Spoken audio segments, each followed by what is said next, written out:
एक वीडियो मेरी नज़र से गुजरी जिसके बाद मुझे 4 दिन तक नींद नहीं आई और मैंने सोचा कि now it's time to punch some misinformation और हमें पता होना चाहिए कि क्या बात सही है और क्या बात गलत है। तो ये वीडियो है जी इम्तिनान अहमद की, काफ़ी अच्छा कंटेंट बना रहे हैं, हर टॉपिक पर बात करते हैं। 580 प्लस इनके सब्सक्राइबर्स हैं और बाकी जो वीडियोस वो बनाते हैं मेरा उससे कोई कंसर्न नहीं है। मेरा कंसर्न इस वीडियो से है जो मैं आपके साथ आज शेयर करने लगी हूँ। Seed oils are some of the worst things your body can consume. Seed oils are of the devil. It's crazy, like wherever you go, anywhere in a supermarket, you will find seed oils. Why would they poison their own people? That's crazy. Well, it's true, and they did it, and they're continuing to do it. Okay, nice start, nice hook. Audience को की capture को फौरी तौर पर gain करने के लिए आपने एक मशहूर यूट्यूबर पॉडकास्टर जो रोगन का जो है वो क्लिप दिखाया। जो रोगन ना कोई मेडिकल डॉक्टर नहीं है, ना कोई वो फूड रिसर्चर है, वो एक पॉडकास्टर है जो मशहूर लोगों के इंटरव्यू करता है। और बल्कि इनफैक्ट ये जो भी लोग आपने बिल्कुल वीडियो के स्टार्ट में दिखाए हैं इनमें से शायद ही कोई मेडिकल रिसर्चर होगा। अगर आप उनके नाम, चैनल और प्रोफेशन के बारे में भी थोड़ा सा हमें गाइड कर देते, उनकी ओपिनियन जो आप बता रहे हैं कि vegetable oils are killing us और vegetables are the most dash thing that could ever happen, तो हमें थोड़ी आसानी हो जाती, थोड़ा सा मुझे आसानी हो जाती रिसर्च करने में। एनी हाउ, शुरू में हमें ड्रामेटिक इफेक्ट्स डालकर बताया गया है कि seed oils are killing us. ये सिंपल एक ऑडियंस रिटेंशन का स्टंट है कि ऑडियंस जो है ना इधर उधर कहीं ना जाए, पहले 30 सेकंड के अंदर अंदर जितनी देर ग्रैब कर सकते हो उसकी अटेंशन को वो पकड़ के रख लो, वरना ये एक बहुत बड़ा जो है ना एक कॉम्प्लेक्स फैक्ट है जिसको आप ओवर सिंप्लीफाई कर रहे हैं। मुंह खोलकर कैमरे के आगे बैठकर तो कोई भी कुछ कह सकता है, वो तो मैं भी कह दूं कि ओहो breathing in air is killing you. Pindi, Lahore, Multan, Peshawar, Faisalabad का एयर क्वालिटी इंडेक्स उठाकर देख लें, हम तो सांस लेने से भी मर जाएंगे। Sitting in chair is killing you. New study shows the longer you sit, the greater your risk of death. Walking in sun is killing you. और सबसे बढ़कर time is killing you. तो अब मैं भी सनसनी फैला दूं कि भाई ये काम ना करो, बैठ जाओ बस। हमारे पास किसी भी बात के, खासकर हेल्थ के पॉइंट ऑफ व्यू से हम इस तरह से सेंसेशन नहीं फैला सकते कि this thing is killing you और that thing is killing you until unless we have the solid tangible proofs. I went to see my doctor for a routine checkup और उस routine checkup के अंदर उस डॉक्टर ने तो मेरे ऊपर बॉम्ब ही गिरा दिया। उसने मुझे कहा कि stop using cooking oil, they are killing you.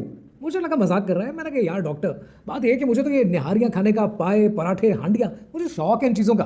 But then he gave me a lot of material. मैंने वापस आके पढ़ना शुरू किया। और कौन से डॉक्टर साहब हैं जो रूटीन चेकअप पे आपको इतना वक्त दे रहे हैं और साथ ही साथ रिसर्च के लिए मटेरियल भी दे रहे हैं, बाकायदा प्रिंट करा के उन्होंने वो पेपर आपको मटेरियल दिया है जिसको घर आकर आपने पढ़ा है। और मेरा वास्ता तो जितने भी डॉक्टर से पढ़ा है तो 5 मिनट में प्रिस्क्रिप्शन लिखकर फारिग कर देते हैं, और अगर मैं कोई सवाल पूछ लूँ तो कहते हैं ज़्यादा गूगल की बातों पर ध्यान न दिया करें। कमाल डॉक्टर हैं भाई। आगे चलते हैं। और पढ़ते पढ़ते I came across so many facts जो शायद आज लोगों के लिए जानने जरूरी है। फैक्ट्स कि जो हमें नहीं पता कि जो कुकिंग ऑयल हम यूज कर रहे हैं ये हमारे साथ कर क्या रहे हैं। कहानी क्या है, आइए समझते हैं। कहानी क्या है हम भी समझते हैं। मेरे डॉक्टर के साथ दोस्ती बहुत अच्छी है, याराना बहुत है, तो मैं उसके साथ अक्सर ये जोक्स करता रहता हूँ because of the same age factor. But आपने नहीं करने जब तक आपकी दोस्ती अच्छी ना हो। You need to give your respect. अच्छा, तो इनकी ना दोस्ती है उन डॉक्टर साहब से, फिर ठीक है। वैसे आपको इतने समझदार और केयरिंग डॉक्टर का नंबर भी हमें शेयर कर देना चाहिए था ताकि ऑडियंस भी उससे कुछ फ़ायदा उठा सकती और आप दोस्ती का, याराने का कोई हक भी अदा कर देते। होना तो ऐसे ही चाहिए। और उसने आपको इतनी फेवर दी, अपना वक्त निकाल कर जो है वो आपको रिसर्च मटेरियल दिया पढ़ने के लिए, तो आप इतना ही कर सकते थे। अपने नीचे वो कमेंट्स में आप जो है वो पिन कर देते उनका नंबर कि भाई ये वाला डॉक्टर है, ये बहुत अच्छा है, केयरिंग है, मेरा दोस्त है, मेरे रेफरेंस से जाएंगे तो आपको 10% डिस्काउंट मिलेगा और आपको बहुत अच्छी जो है ना वो हेल्थ के पॉइंट ऑफ व्यू से गाइडेंस भी मिलेगी। खैर आगे चलते हैं। तो मुझे डॉक्टर कहने लगा, कहता है कि भाई जो तुम तेल खा रहे हो ना इससे किसी दिन भी आर्टरीज क्लॉग कर जाएंगी, इन्फ्लेमेशन स्पाइक कर जाएगी, दिमाग खराब हो जाएगा। Oh my God, arteries clog कर जाएंगी। 3 भारी भारी लफ्ज़ बोले हैं इन्होंने इंग्लिश के अंदर। आर्टरीज क्लॉग कर जाएंगी, इन्फ्लेमेशन स्पाइक कर जाएगी और दिमाग ख़राब हो जाएगा। मतलब ये तीनों बहुत बड़े मेडिकल क्लेम्स हैं, बग़ैर रेफरेंस के, बग़ैर किसी रिसर्च के हवाले के, आप बस जो लोगों के दिल में शक है ना, कोई उसको आप पानी दे दें, उसको हवा दे दें, अपना व्यू टाइम बढ़ा लें, अपनी कहानी सुना दें। 2 मिनट हो गए हैं वीडियो को और अभी तक इनकी कहानी जारी है। How come you have time people? इतने टाइम में तो आप चैट जीपीटी पे लिख के टाइप कर देना which fats are good for me and which fats are bad for me, तो वो आपको बता देगा। खैर आगे चलते हैं। ये कि दिमाग तो मेरा वैसे ही ख़राब है, दुनिया को ज़रूरत तो एज सच है नहीं मेरी, बट पॉइंट ये है कि ये सब चीज़ें करूँ क्यों। तो नहीं सच कि देखो, फैट्स आर वेरी इंपॉर्टेंट। ये जो फैट्स होते हैं ना, 20 से 35% जो हम डेली कैलोरी इनटेक करते हैं, जो खाते हैं, कंज्यूम करते हैं, दीज आर फैट्स। लेकिन थोड़ा सा जो है ना इनकरेक्शन है, उसको मैं ठीक करती हूँ। जो भी हम खा रहे हैं, जितनी भी हमारी कैलोरिक इनटेक है, उसमें से 30 से 35% तक की कैलोरीज हमारी फैट्स से आनी चाहिए। हम खा नहीं रहे, हम उससे ज़्यादा खा रहे हैं। लेकिन डाइटरी रिकमेंडेशंस क्या हैं वर्ल्ड हेल्थ ऑर्गेनाइजेशन की या अमेरिकन हार्ट एसोसिएशन की, कि आपकी जो टोटल कैलोरीज हैं उसमें से जो 30% कैलोरीज का हिस्सा है वो आपके फैट्स में से आना चाहिए। अब मैं थोड़ा सा मजीद एक्सप्लेन कर देती हूँ ताकि आप लोगों को ज़्यादा अच्छा समझ आए। अगर कोई मर्द ऑन एवरेज 2500 कैलोरीज की डाइट खा रहा है तो उसमें से 750 कैलोरीज फैट्स में से आनी चाहिए। और ये जो रेशो है ये भी एक ऐसे शख्स के लिए है जो फिट है, एक्टिव है, 1 घंटा जिम करता है, 30 to 40 मिनट्स वॉक करता है, और ज़्यादातर जो उसकी डाइट है वो होल ग्रेन्स, मीट्स और हेल्दी प्रोटीन्स के ऊपर मुश्तमिल है।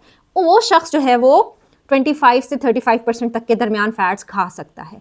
अगर आपका लाइफस्टाइल ऐसा नहीं है, आपका सेडेंट्री लाइफस्टाइल है, आप मोस्ट ऑफ द टाइम बैठे हुए हैं, तो उसमें ये जो फैट इंटेक है ये और भी कम होनी चाहिए। आपकी ज़्यादा से ज़्यादा 20% तक फैट इंटेक होनी चाहिए, और औरतों के लिए तो और भी कम होनी चाहिए। इतनी कम नहीं कि बिल्कुल ना हो, क्योंकि औरतों को डेफिनेटली उनके हार्मोनल सिस्टम के लिए, मेटाबॉलिक सिस्टम के लिए फ़ैट्स ज़रूरी भी हैं, बल्कि हम सब के लिए ज़रूरी हैं। फैट्स जो हैं वो कैलोरिकली कार्बोहाइड्रेट से डेंसर है, यानी कि 1 ग्राम ऑफ कार्बोहाइड्रेट्स आपको 4 कैलोरीज देगा, जबकि 1 ग्राम ऑफ फैट आपको 9 कैलोरीज देगा। तो इस लिहाज से अगर आपकी डाइट हाई फैट होगी, आपकी खाने में तेल की मिकदार या घी की मिकदार या चर्बी की मिकदार ज़्यादा होगी, तो आप ऑटोमेटिकली थोड़ा भी खाना खाएंगे ना तो कैलोरी वाइज वो बहुत डेंस बनेगा, ज़्यादा कैलोरीज होंगी। तो इसलिए ओवरऑल फैट को कम रखना चाहिए। This is 1 teaspoon, if you can see, and this is 1 tablespoon. This has around 135 calories and this has around 65 calories.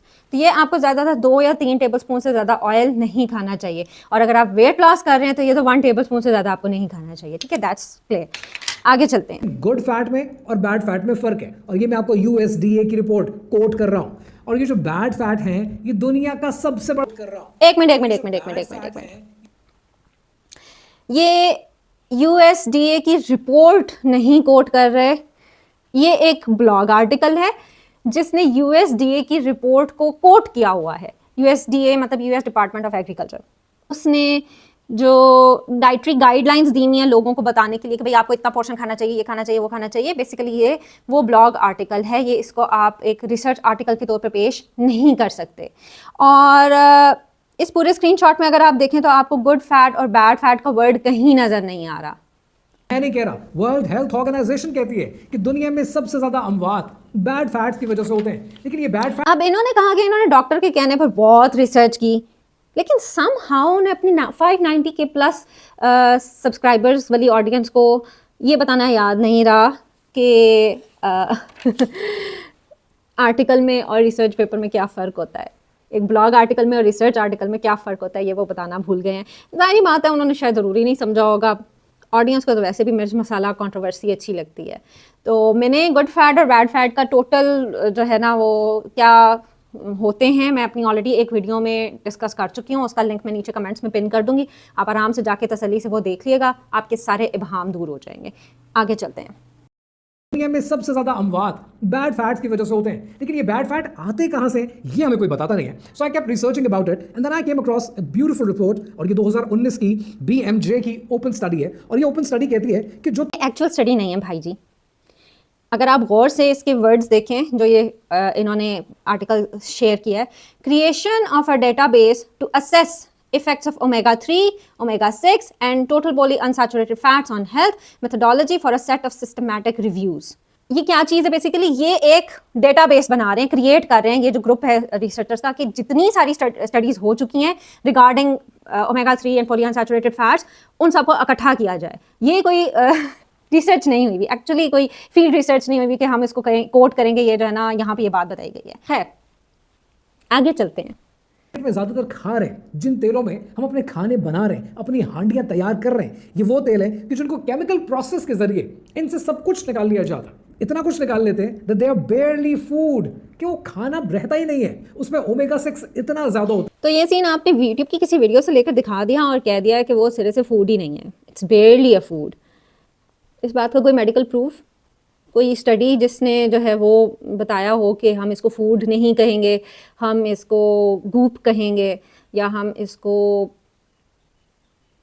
कुछ और कहेंगे, हम उसको फूड की कैटेगरी में नहीं डालेंगे। कहीं आपने देखा है इसको कि लिखा हो? मैंने तो नहीं देखा।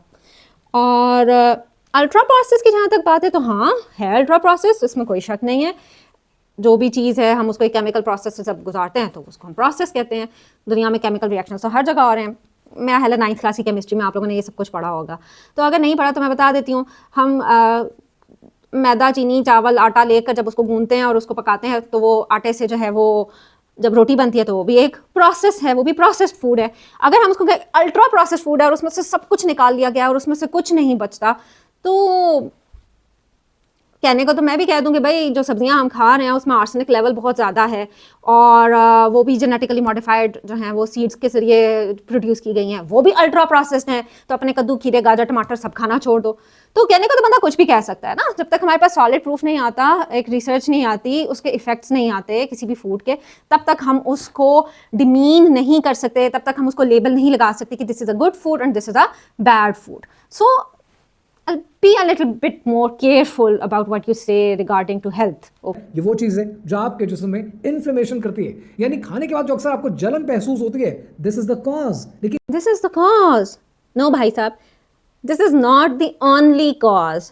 सीने में जलन पहली बात है हर एक को नहीं होती, और जिनको होती है वो तब होती है जब उन्होंने बहुत ज़्यादा तेल डाला हो खाने में, इतनी इतनी लेयर आई हुई हो तेल की, बहुत ज़्यादा तेज़ लाल मिर्च का इस्तेमाल किया हुआ हो, बहुत ज़्यादा हरी मिर्च का इस्तेमाल किया हुआ हो, टमाटर और दही जैसी एसिडिक चीज़ें डालकर खूब अच्छी तरह से भून भून के खाना बनाया गया हो, और ऑन टॉप ऑफ दैट खाने के साथ उन्होंने कोक, पेप्सी या नींबू पानी का बड़ा सा जो है ना वो गिलास पिया हुआ हो, और उसके बाद वो खाकर लेट गए हो या बैठ कर स्क्रॉल करना शुरू हो गए हो।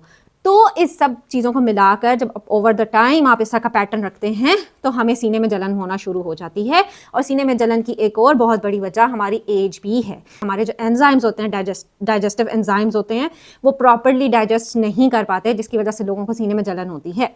तो आप सीने की जलन को ना सिर्फ एक कुकिंग ऑयल के ऊपर नहीं वो कर सकते, ब्लेम कर सकते। आगे चलते हैं। ये बातें तो हमें किसी ने बताई नहीं। हमें तो हर तरह का सोयाबीन बेचा गया, हमें कैनोला ऑयल बेचा गया, वेजिटेबल ऑयल बेचा गया। दिस इज द रिजल्ट कि जब हुकूमतें तवज्जो नहीं देती कि आवाम खा क्या रही है, और जो जहर आवाम खाएगी उसका इफेक्ट आपके हॉस्पिटलाइजेशन पे, आपके मेडिकल इंफ्रास्ट्रक्चर पे निकलेगा। चलो सब कुछ हुकूमत पर डाल दो, आसान काम है ना, ब्लेम गेम शुरू कर दो। भाई हुकूमत के किस प्राइम मिनिस्टर ने, किस सदर ने, किस आर्मी चीफ ने, किस डिप्टी कमिश्नर ने, किस चीफ सेक्रेटरी ने, किस पुलिस वाले ने, किस फूड इंस्पेक्टर वाले ने आकर हमारी कनपट्टी पे गन रख कर हमें खाओ तेल, किसी ने नहीं कहा ना। किसने हमारी माओ और बीवियों को आकर कहा हुआ है कि प्याले भर भर कर सालन में तेल डालो? तरी नहीं है जी, सालन मज़ेदार नहीं लगता, सालन खुश शक्ल नहीं लगता। तो मैं आपको बताऊं असल कल्प्रेट कौन है? हुकूमत नहीं है, हुकूमत से बढ़कर कुछ लोग हैं, और वो हैं ये जो यूट्यूब पे 4-4 मिलियन 5-5 मिलियन सब्सक्राइबर्स लेकर बैठे हुए फूड चैनल्स हैं, आंटियां हैं जो प्याले भर भर कर जो है ना वो तेल डाल रही हैं सालों के अंदर, और मेरे जैसी घरेलू औरतें वो देख रही हैं और अपने खाने उनसे बनाना सीख रही हैं। हुकूमत के किसी बंदे ने आकर ये नहीं कहा कि हर बच्चे का ना हर स्नैक ना डीप फ्राइड होना चाहिए।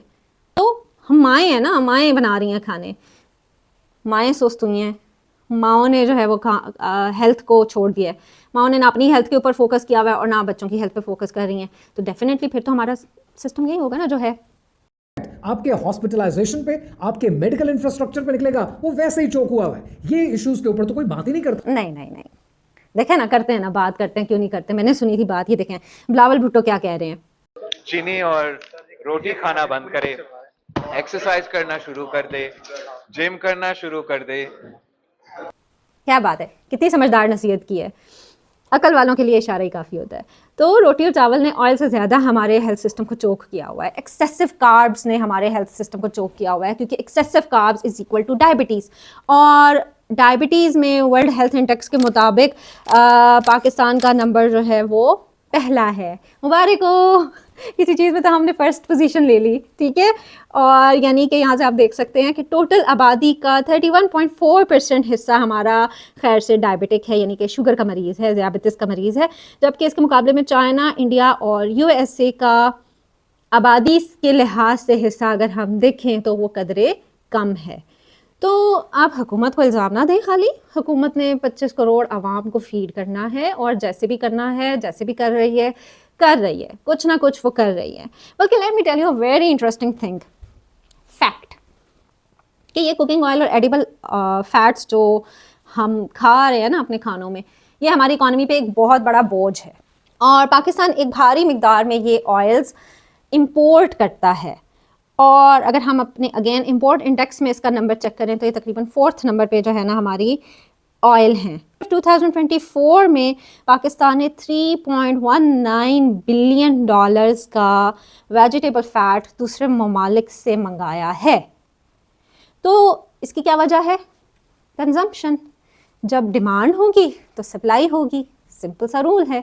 आप डिमांड कम कर दें, आप घरेलू लेवल पे लोगों को एजुकेट करें कि वो कम ऑयल खाएं, तो डिमांड ऑटोमेटिकली कम हो जाएगी। लेकिन वो तो करना नहीं है। मैं इन चीज़ों को पढ़ता गया and then I came across a 2020 report by American Heart Association. अब अमेरिकन हार्ट एसोसिएशन का जो जर्नल है उसको पढ़ना क्यों जरूरी है? So that you hear straight from the horse's mouth. American Heart Association कहती है कि जो खाने, अभी हमने ओमेगा 6 की बात की थी, जो खाने जिनमें ओमेगा 6 ज़्यादा होता है, जब ओमेगा 6 ज़्यादा होता है तो वो क्या करता है? वो हार्ट डिजीज़ पैदा करता है, वो हार्ट अटैक पैदा करता है। और ये जो आर्टिकल इन्होंने जिसका स्क्रीनशॉट दिखाया है ना आपको, अगर आप इसको जूम करें और इसको फिर पढ़ें तो लेट मी टेल यू कि what actually this article is saying. Omega 6 fatty acids and risk for cardiovascular disease. और इसके नीचे आए तो वो ये कह रहे हैं, a large body of literature suggests that higher intake of omega 6 polyunsaturated fatty acids reduce risk for coronary heart disease.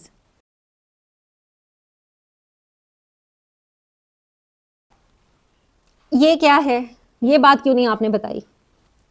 Omega 6 heart attack पैदा करता है। मेडिकल प्रूफ दें ना भाई, किधर है मेडिकल प्रूफ, किधर है इसका?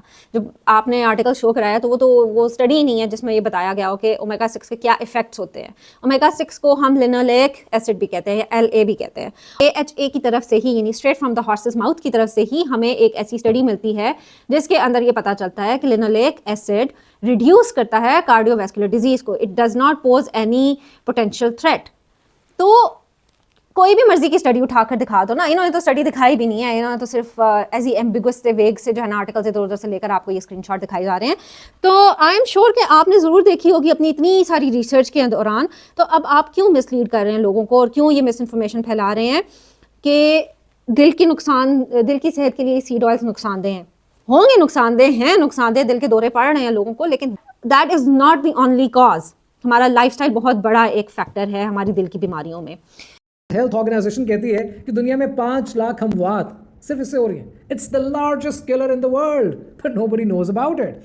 ये जो इन्होंने दिखाया है ये कोई रिसर्च आर्टिकल नहीं है, ये अगेन उनका एक ऐसे जनरल सा जो एक मैगजीन के अंदर पब्लिश होता है, ये वो है। और इसकी अगर आप हेडिंग पढ़ें तो ये कह रहे हैं कि WHO plan to eliminate industrially produce trans fatty acids from global food supply. Trans fatty acids, not omega 6. So there is a huge difference between trans fatty acids and omega 6 fatty acids. तो please थोड़ी सी और research कर लें और जाकर trans fats के बारे में भी जान लें और जाकर अगली वीडियो ट्रांस फैट्स के बारे में भी बता दें। बड़ी मेहरबानी होगी आपकी। अगर आपसे नहीं बताया जा रहा ना तो मैं बता देती हूँ। ट्रांस फैट्स वो फैट्स होते हैं जो होते तो वेजिटेबल ऑयल्स हैं, ओमेगा 6 होते हैं, लेकिन उनके अंदर हाइड्रोजन शामिल करके उनको हाइड्रोजनेट किया जाता है और इस केमिकल प्रोसेस के थ्रू उनकी प्रॉपर्टीज टोटली चेंज हो जाती हैं, उनका केमिकल स्ट्रक्चर तो मुकम्मल तौर पर चेंज हो जाता है और हमारी बॉडी के लिए वो रिकग्नाइजेबल ही नहीं रहता, हमारी बॉडी उसको एज अ फूड नहीं कंसिडर करती। और ये ट्रांस फैट्स होते हैं कि ये जब हमारी ब्लड स्ट्रीम में जाते हैं तो ये हमारे एडिपोज टिश्यू के अंदर, यानी कि जो हमारा फैट टिश्यू है उसमें डिपॉजिट होना शुरू हो जाता है। ये ट्रांस फैट्स हैं जो हमारे अंदर कॉलन कैंसर की बहुत बड़ी वजह बनते हैं। ट्रांस फैट्स भाई बोले तो बनास्पति घी, हाइड्रोजनेटेड वेजिटेबल ऑयल्स, आप बिस्किट उठा के देख लें, आप चिप्स उठा के देख लें, केक्स बेकरीज की जितनी चीज़ें हैं वो उठा कर देख लें, आपको लेबल्स के ऊपर क्या नजर आएगा, hydrogenated palm fat, hydrogenated vegetable fat. तो ये जिस चीज़ में भी है वो आपको प्रॉब्लम दे रही है। ट्रांस फैट्स को आप ओमेगा 6 के साथ एक ही साफ में लाकर खड़ा नहीं कर सकते। तो प्लीज़ थोड़ा सा ना हेल्थ की जब आप बात कर रहे हैं, लोगों को गाइडेंस माइंड में रखकर बात कर रहे हैं, तो थोड़ा सा उनके लेवल पर आकर थोड़ा सा तरीके से जो है ना सही रिसर्च सामने रखें, लोगों के रिसर्च के नाम के ऊपर चूना ना लगाएं लोगों को। देन वो डॉक्टर के वर्ड्स दोबारा एको करने लगे ना दिमाग में, जैसे मूवीज में आप देखते हैं ना चीजें एको होती हैं कि these cooking oils are killing you, और ये सब कुछ वो है जो आप अपने घर में बनाते हैं, लेकिन घर के अलावा बहुत कुछ ऐसा है जो आप बाहर से खाते हैं। 2022 में न्यूट्रिशन रिव्यू की एक स्टडी आई थी और न्यूट्रिशन रिव्यूज क्या कहती है, वो कहती है कि जो बाहर आप खाते हैं ना समोसे, चिप्स, बर्गर्स, ये रेस्टोरेंट ज्यादातर उसी ऑयल को रीयूज कर रहे हैं। सोचो एक मिनट के लिए कि पहले एक चीज तो ओरिजिनली ठीक है ही नहीं आपके लिए, चाहे वो ये सबसे वैलिड पूरी वीडियो में जो पॉइंट मुझे लगा वो यही है कि बाज़ार की चीज़ें जितनी भी हैं वो सबसे ज़्यादा ऑयल्स यूज़ कर रही हैं और सब स्टैंडर्ड ऑयल यूज़ कर रही हैं। चंद एक मशहूर नाम है ना जो हमारे घरों में यूज़ हो रहे हैं, सूफी है, तलो है, डालडा है, प्लांटा है, रफान है, ये इस तरह के ऑयल्स हैं जो हम सोया सुप्रीम है, तो ये वो ऑयल्स हैं जो हम नॉर्मली खा रहे हैं। तो they have some kind of standard. एक सब स्टैंडर्ड ऑयल्स हैं जिनका जो मेन सुपरमार्केट शेल्फ्स पर नहीं पहुंच पाते और वो सस्ते होते हैं, उनके ऊपर इतनी टाइट रेगुलेशन भी नहीं होती, वो कहीं किसी मोहल्ले, किसी बाजार, किसी कोने खुदरे के अंदर उनकी वो इंडस्ट्री लगी हुई होती है और वो वहाँ मैस प्रोड्यूस हो रहे होते हैं। जो छोटे लेवल के समोसे जो ढाबों पे और थड़ों पे आपको समोसे चिप्स वाले बैठे मिलते हैं, ये ज़्यादातर वो वाला ऑयल यूज़ करते हैं क्योंकि उनसे उनको बचत होती है। ट्रेंड्स नोट करें, उसके लिए आपको डेटा देखने की ज़रूरत नहीं है, आप बाहर चले जाएं, लोगों में बाज़ारों में घूम लें, तो हम खाबे खाने वाली कौम बन चुके हैं। हम जहाँ जाते हैं हमें बस हमारी आउटिंग ही खाबा है, हम खाना खाने के लिए इकट्ठे होते हैं, खाना खाने के लिए मिलते हैं, खाना खाने के लिए हम बैठते हैं, खाना खाने के लिए हम चाय पीते हैं और खाने के लिए ही हम जीते हैं। तो इसलिए हमारा ये सारा प्रॉब्लम आ रहा है। Trans fats are the real culprit, omega 6 are not. सोचो एक मिनट के लिए कि पहले एक चीज तो ओरिजिनली ठीक है ही नहीं आपके लिए, चाहे वो सीड ऑयल है, कैनोला ऑयल है, वेजिटेबल ऑयल है, उसके बाद केमिकली उससे सब कुछ निकाल लिया गया। जब निकाल लिया तो पीछे ओमेगा 6 इतना ज्यादा हो गया कि गारंटी है कि हार्ट अटैक या हार्ट डिजीज तो होगी। और गारंटी है, ये गारंटी दे रहे हैं भाई कि आप जो कुकिंग ऑयल खा रहे हैं ना वो आपको हार्ट डिजीज करा रहे हैं। तो ओमेगा 6 इतना ज़्यादा हो जाता है, जारी बात है होता ही वो ओमेगा 6 है, इतना ज़्यादा है, इतना कम होने की तो बात ही नहीं है। ओमेगा 6 को तो आप किसी और चीज़ से कंपेयर करें ना, आप ओमेगा 3 से कंपेयर करें। हमारी बॉडी में एक रेशो है ओमेगा 6 की और ओमेगा 3 की। हाँ, जब हम ओमेगा 3 फूड्स नहीं ले रहे और हम सिर्फ ओमेगा 6 फूड्स ही ले रहे हैं तो डेफिनेटली हमारी बॉडी में ओमेगा 6 ज़्यादा हो जाएगा। अब ओमेगा 3 हमें मिलता है फिश ऑयल से, ओमेगा 3 हमें मिलता है नट्स से, और ओमेगा 3 कुछ पार्ट हमें जो है वो फ्लैक्सीड ऑयल से भी मिलता है, फ्लैक्सीड सीड्स से मिलता है। लेकिन अगर हम पाकिस्तानी डाइट को देखें तो हमारी डाइट में ये चीज़ें ना होने के बराबर हैं, लोग नहीं खाते लोगों। और दूसरी सिंपल सी बात है अफोर्डेबिलिटी, लोग अफोर्ड ही नहीं कर पाते। तो यहाँ तो गुर्बत एक बहुत बड़ा हमारा प्रॉब्लम है ना, उसकी तरफ किसी ने नहीं आना, उसकी तरफ किसी ने एड्रेस नहीं करना, और जो नॉर्मल लोग खा रहे हैं ना उनके मुँह से वो 4 नवाले भी छीन लो।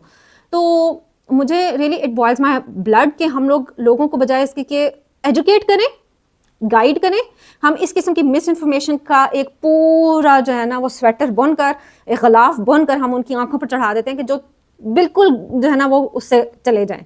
बाजार के खाने बुरे हैं, वो बात इन भाई साहब की ठीक है, लेकिन ये बात बिल्कुल ठीक नहीं है कि ये ऑयल्स इतने बुरे हैं, इतने बुरे हैं, इतने बुरे हैं कि सर्टनली डेफिनेटली आपको हार्ट अटैक हो जाएगा। आगे चलते हैं। मेरी जगह आप होंगे या कोई भी होगा, जितना वो इन चीज़ों को पढ़ेगा, एक सवाल लाजमी आपके जहन में आएगा। वो सवाल ये आएगा कि जब हमें पता है कि ये चीज़ इतनी खतरनाक है, जब हमें पता है ये चीज़ सेहत के लिए बिल्कुल ठीक नहीं है, जब हमें पता है कि हमें ये नहीं करना चाहिए, हमें किसने मजबूर किया, हम कैसे यहाँ तक पहुँचे? This question would come to you. हमें किसने मजबूर किया, हम यहाँ कैसे पहुँचे? हम अपनी सुस्ती से यहाँ तक पहुँचे, सिंपल, और तो कोई बात नहीं है। हम अपनी जहालत से यहाँ तक पहुँचे, ज़्यादा बेहतर बात है। और जब ये सवाल आया, आई केप्ट रिसर्चिंग, क्योंकि हर चीज़ फैक्ट बेस्ड होनी चाहिए, हर चीज़ के ऊपर फैक्चुअल करेक्शन होनी चाहिए। ओह बिल्कुल, वेरी गुड। हर चीज़ फैक्ट बेस्ड होनी चाहिए, गॉट इट? आम करेक्शन नहीं, फैक्चुअल करेक्शन। तो मैंने भी देखें ये की है, ये सारी मैंने भी फैक्चुअल करेक्शन की है। मैंने काफ़ी दिन लगा कर ये रिसर्च की है और मैं ये रिसर्च फैक्चुअल करेक्शन कर रही हूँ इनकी भी। आगे चलते हैं। दुनिया को हेल्थी ऑप्शंस मत दो, इन्हीं ऑप्शंस को हेल्थी का नाम दे दो। इतनी लॉबिंग करो कि दुनिया इसी को हेल्थी समझे, and they started calling it heart healthy, यानी ये दिल के लिए अच्छा है। Heart healthy. Get it? A heart.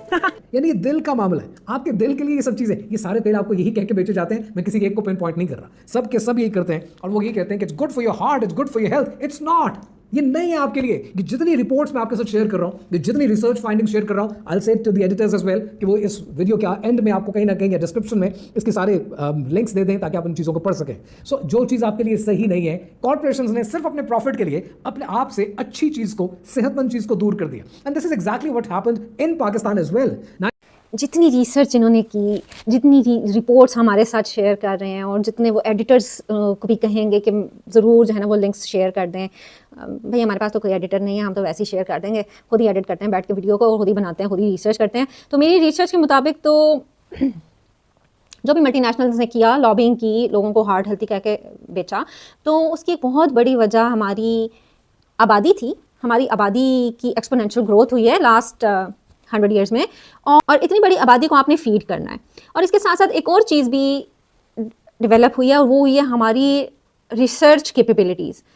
इससे पहले लोग इतना रिसर्च नहीं करते थे जितना भी लास्ट 100 ईयर्स में हमें एक साइंस के अंदर और हर फील्ड के अंदर एक रिसर्च का बूम मिलता है। और हर बंदा, ये खुद साहब भी अब फैक्चुअल करेक्शन और फैक्चुअल रिसर्च की बात कर रहे हैं, वरना पाकिस्तान में तो फैक्चुअल रिसर्च का कोई लेना देना नहीं है। हम तो वो बिल्कुल आंखें बंद करके जो है ना वो सामने से गुजर जाते हैं। तो उसकी वजह से जो है ना हमारे यहाँ ये मास प्रोडक्शन शुरू हुई है। There might be some corporations जिन्होंने ब्राइब किया होगा हुकूमत को, लेकिन हम साइंटिफिक डेटा को जो है वो इग्नोर नहीं कर सकते और टोटली ये ठप्पा नहीं लगा सकते कि they are so bad that it's going to kill you. मैंने आपको पहले भी बात की कि किलिंग की अगर हम बात करते हैं तो breathing in air is killing us, sitting in chair is killing us, time is killing us, you can't stop killing. हाँ, आप ये कह सकते हैं कि इट्स मेकिंग यू सिक। आगे चलते हैं। मैंने डॉक्टर से कहा, मैं काम करता हूँ डॉक्टर, मैं ये करता हूँ कि मैं अब हर चीज़ आज से आगे वर्जिन ऑयल में, वर्जिन ऑलिव ऑयल में इस्तेमाल करना शुरू कर दूंगा। डॉक्टर ने कहा ये काम बिल्कुल नहीं करना। मैंने कहा भाई क्यों? कहते हैं ये जो वर्जिन ऑयल है, ये जो ऑलिव ऑयल है, ये ऑलिव ऑयल ड्रेसिंग के लिए और लो टेम्परेचर में यूज करते हैं, because still it is a seed oil. Seed oil में हांडियां नहीं बकती हैं। सीड ऑयल के अंदर तुम्हारे पाए तैयार नहीं होते, मटन नहीं बनता है इसके अंदर। ये ड्रेसिंग के लिए यूज करना है और लो टेम्परेचर पे यूज करना है। ये कौन सा डॉक्टर साहब है आपका जो इतने आपको नायाब और एक्सक्विजिट मशवरे दे रहा है? मतलब उसको इटली के लोगों के बारे में नहीं पता, वो इटली के बारे में नहीं जानता। इटली में तो लोग एक्स्ट्रा वर्जिन ऑलिव ऑयल खाते हैं, पकाते हैं, इस्तेमाल करते हैं, डेली बेसिस पे यूज़ करते हैं। तो आई एग्री कि जो एक्स्ट्रा वर्जिन ऑलिव ऑयल है ये ड्रेसिंग में यूज़ होता है, लाइट कुकिंग में यूज़ होता है, बहुत हाई टेम्परेचर पे डीप फ्राइंग के लिए इस्तेमाल नहीं होता। डीप फ्राइंग तो वैसे ही नहीं करनी चाहिए। तो ऑलिव ऑयल के भी 2-3 टाइप्स हैं। ऑलिव ऑयल होता है light, extra virgin olive oil होता है, लाइट ऑलिव ऑयल होता है और पोमेस ऑयल होता है। तो लाइट ऑलिव ऑयल जो है वो आप उसमें हल्की फुल्की हांडी बना सकते हैं, कम टेम्परेचर रखें, कम ऑयल इस्तेमाल करें। तो आप if you can afford it and if you really like the taste, so you go ahead और आप बनाएं। Okay cool. तो फिर डॉक्टर करना क्या है? दैट्स द क्वेश्चन कि हमें करना क्या है। मुझे सोल्यूशन बताएं, मुझे प्रॉब्लम ना बताएं। मुझे प्रॉब्लम पता है, मुझे शायद कि भाई सोल्यूशन चाहिए ना तो वही करो जो सदियों से करते आए हो। Sir what exactly do you mean? ये सर कि देखो भाई, ये जितना बिगाड़ है ये पिछले 100 साल में कॉर्पोरेशंस ने आपको बेचा है। अगर आपको ओरिजिनलिटी पे जाना है तो सदियों से इंसान क्या करता है? इंसान खाने पकाता कैसे आया है? इंसान ने हमेशा खाने या तो देसी घी में बनाए हैं या चर्बी में बनाए हैं। That's interesting. पहले ना एक बात अच्छी तरह से समझ लें, पिछली सदियों में और इस सदी में ज़मीन आसमान का फ़र्क है। पिछली सदियों के लोग वो काम नहीं करते थे जो हम कर रहे हैं। पिछली सदियों के लोग, पिछले हमारे आबाओ अजदाद सुबह फजर के वक्त उठते थे और हल चलाने के लिए खेतों में जाते थे। दोपहर 2 बजे तक कंटिन्यूसली वो काम करते थे। मैनुअल लेबर, सख्त जिस्मानी मुशक्क़त। हमारी माएँ घरों के काम करती थी, पानी के घड़े भर भर कर लाती थी, जानवरों के लिए चारा काटती थी, चक्की पे आटा पीसती थी और इसके साथ साथ उनकी जो वॉक थी वो हर वक्त बैठे नहीं रहते थे। कहीं जाना होता था तो कई मील पैदल चलते थे, 2-2, 3-3 मील नॉर्मल था चलना। एक गांव से दूसरे गांव मिलने जाना होता था तो पैदल जाते थे, मोटरसाइकिल पे नहीं जाते थे, चिंची रिक्शे पे नहीं जाते थे। तो उनका लाइफस्टाइल और हमारा लाइफस्टाइल टोटली डिफरेंट है। उनके खाने बहुत सादा थे, बहुत सादा थे। सालन तो वक्त में एक बार पकता था दिन में, क्योंकि जाहिर बात है गैस और बिजली नहीं थी। और मुर्गी सिर्फ मेहमान के आने पर बनती थी। देसी घी की ये जो बात करते हैं कि यार देसी घी में पकाया जाता था, हमारे फोर फादर्स, देसी घी भी भाई उस वक्त भी एक लग्जरी था, आज भी एक लग्जरी है। वो भी गरीब बंदा नहीं अफोर्ड कर सकता था, वो एक सर्टन क्लास थी जो देसी घी अफोर्ड कर सकती थी। ड्रिंक्स में अगर हम बात करते हैं तो ड्रिंक्स में चाय कॉफ़ी और सॉफ्ट ड्रिंक्स का तो नामो निशान भी नहीं था। कौन सा ड्रिंक होता था? लस्सी। और लस्सी इज़ हाई प्रोटीन ड्रिंक।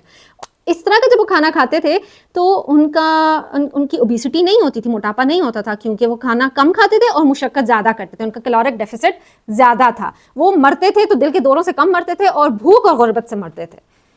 और उनकी एग्जाम्पल देकर, उन लोगों की एग्जाम्पल देकर आज की सदी पे हम फिट नहीं कर सकते, क्योंकि आज हम लोग एक्सेसिव कार्ब्स खा रहे हैं। हमारे यहाँ फूड की ज़्यादती हो चुकी है, बहुतात और कसरत हो चुकी है, और हम 90% of the time we are sitting down in front of screens. हम बैठे हुए हैं, हमने कहीं जाना भी होता है, 4 कदम के फासले पे मार्केट भी होती है, तो भी हम पैदल नहीं जाते, हम गाड़ी निकालते हैं या साइकिल निकालते हैं या मोटरसाइकिल पे जाते हैं। तो there is a tremendous shift in our lifestyle. तो हम उस लाइफस्टाइल को एड्रेस किए बगैर सीधा उठाकर ये कहते हैं कि यार हमारे एंसेस्टर्स जो करते रहे हैं, हमारे आबा अजदाद जो सदियों से खाते चले आ रहे हैं, अब भी हम वही खाते चले रहे हैं, तो I think it's quite unfair. लेकिन शायद हम भूल गए, क्योंकि कॉर्पोरेशंस ने हमारी हिस्ट्री को वाइप आउट कर दिया है। हमें सिर्फ ये याद है कि हमारे अम्मा अब्बा भी, हमारे पेरेंट्स भी शायद कुकिंग ऑयल यूज करते थे, लेकिन उससे पीछे की हिस्ट्री वो तो हम भूल चुके हैं। सो देसी घी और चर्बी, that was the solution. Good fat was the solution. History में होता आया है, हाँ हिस्ट्री में होता आया है, लेकिन हिस्ट्री में मैं पहले भी बता चुकी हूँ, पहले और कुछ भी बहुत होता आया है। आप या तो पूरा वही लाइफस्टाइल इंप्लीमेंट कर दें, सारी मशीन्स को गायब कर दें, सारी स्क्रीन्स को गायब कर दें, और घरों में सोफ़ों की जगह ट्रेडमिल्स रखें, और अब सारी जो मेड्स हैं, सारी हेल्पर्स हैं, उनको घर से बाहर निकाल दें, और अपनी बीवियों को, अपनी माओं को और अपनी बहनों को कहें कि अपने पोछे खुद लगाओ, अपने बाथरूम खुद धो, अपने बर्तन खुद धो, और नीचे बैठ के स्क्वाट की पोजीशन में बैठ कर जो है ना वो पोछे लगाएं, और पानी के नलके ख़त्म कर दें, घड़े भर भर कर लेकर आएँ। It's not possible, it's not possible. History की एग्जाम्पल हम यहाँ नहीं देते। हिस्ट्री कोई साइंटिफिक रिसर्च नहीं है। आप साइंटिफिक रिसर्च की बात करें ना, साइंटिफिक रिसर्च क्या कहती है? घी और चर्बी के बारे में क्या कहा हुआ है साइंस की रिसर्च ने?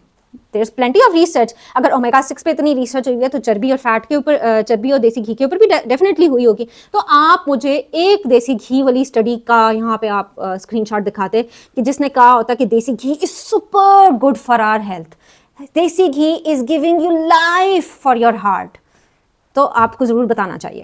सो देसी घी और चर्बी, that was the solution. Desi ghee and charbi, that was the solution? No, it's not the solution. मतलब 21 तोपों की सलामी देने का दिल कर रहा है इस डॉक्टर को, जिसने आपको ये इतना एक्सक्विजिट मशवरा दिया है, इतना यूनिक मशवरा दिया है। मतलब कोई रिसर्च नहीं, आपने डॉक्टर साहब से पूछा नहीं कि भाई देसी घी को सपोर्ट करने वाला साइंटिफिक एविडेंस मुझे दें, देसी घी के बारे में, के फ़वाइद के बारे में जो कोई अमेरिकन हार्ट एसोसिएशन की रिसर्च हुई हुई है वो मुझे दिखाएं। मतलब कमाल है ना, समझने की सोचें ना ज़रा कि उस ओमेगा 6 के बारे में तो उसने सारा कुछ आपको फराहम कर दिया, लेकिन देसी घी के बारे में कोई उसने रिसर्च नहीं बताई, and you just acknowledge that and you just accept that. Really, I mean, how is this possible? How is this possible कि आपके इतने फैक्चुअल, फैक्ट बेस माइंड ने इस बात को एक्सेप्ट कर लिया जस्ट बिकॉज के सदियों से हमारे आबा अजदाद खा रहे थे, तो वो साइंटिफिक रिसर्च है क्या?